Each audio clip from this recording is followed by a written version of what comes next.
Our next speaker this morning is going to be representing the state Senate leadership on the Republican side.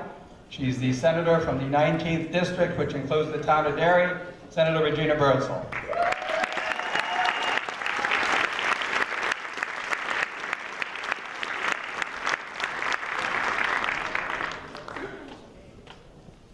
Well, good morning. Good morning. How's everybody doing? Great crowd out there.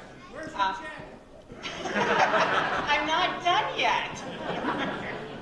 I just want to say, as a state senator who proudly serves Derry, welcome to Derry, New Hampshire.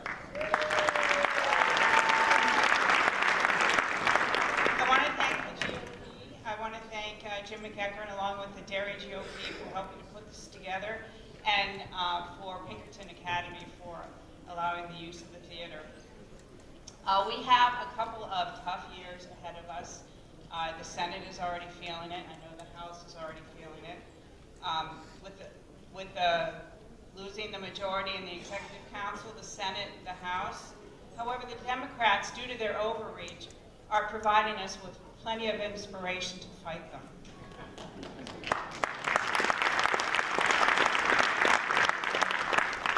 Let's start with the Democrats allowing their special interest groups to access the legislation before the public or their fellow legislators have had a chance to look at it. Let's also look at election law being written by outside interests who put together a PAC, put $600,000 into that PAC so that they could have a seat at the table to write this legislation. And now look at some of their legislation. The assault on business. There's an $800 million fiscal note on a carbon tax. They're going to try and repeal all of our business taxes. The family leave legislation, which will generate an income tax. And they're ginning up their supporter. This is one of the bills that they got their special interest in. They're ginning up their supporters before we got a chance to look at legislation to start getting them out. So I'm going to let you all know that the hearing for the family leave legislation is Tuesday, 1 p.m. at State House Room 100, and you're all invited to come and speak against it.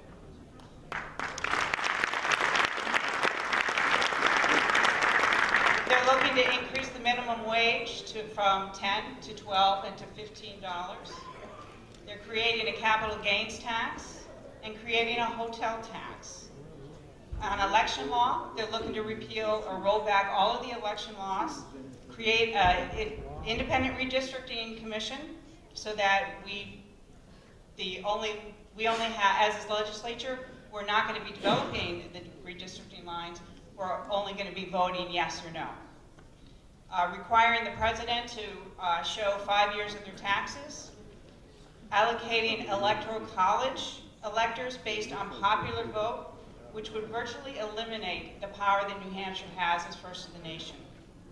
They're looking to raise the gas tax, toll rates, and registration fees. The assault on the Second Amendment, I've got a few of them, sorry. On the Second Amendment, the red flag bill is coming up, universal background checks, and a 7-day waiting period to purchase a firearm. So this is just the beginning. So, and health care, Medicare for all, and codifying Obamacare in state law. And establishing a single-payer health care system. On education, repealing the parental rights in public schools. Attacking school choice by repealing the educational tax credit program. And there is a bill out there to increase the adequacy funding for education to $10,000 per pupil, which has created one of the largest fiscal notes that they've ever written, and it's $1.1 billion with the B dollars. So some of the miscellaneous things, expanding public sector union in the power in the state. They're going to raid the rainy day fund. This is kind of one of my favorites. Sending the police after restaurants and stores if they give you a plastic bag or straw. renaming Columbus Day as Indigenous Peoples Day, repealing work requirements for welfare benefits, and establishing a commission to study licensure for individuals who forage for wild mushrooms for sale to others. And like a bad boomerang, the kayak and the canoe tax are back. So obviously, we're not going to be living within our means. To engage in this fight against the Democrats, understand that 2018 was just a run-up for 2020. And in order to get into this fight, we need to be united. So whatever the outcome today, we need to keep our eye on the ball. We need to keep the governor's office. We need to take back the executive council. We need to take back the Senate, and we need to take back the House.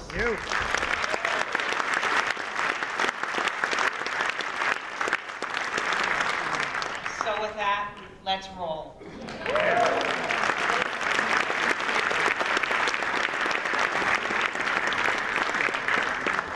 Thank you very much, Senator Birdsell. Senator, you sure you don't want to drop off a check? Not listening to me.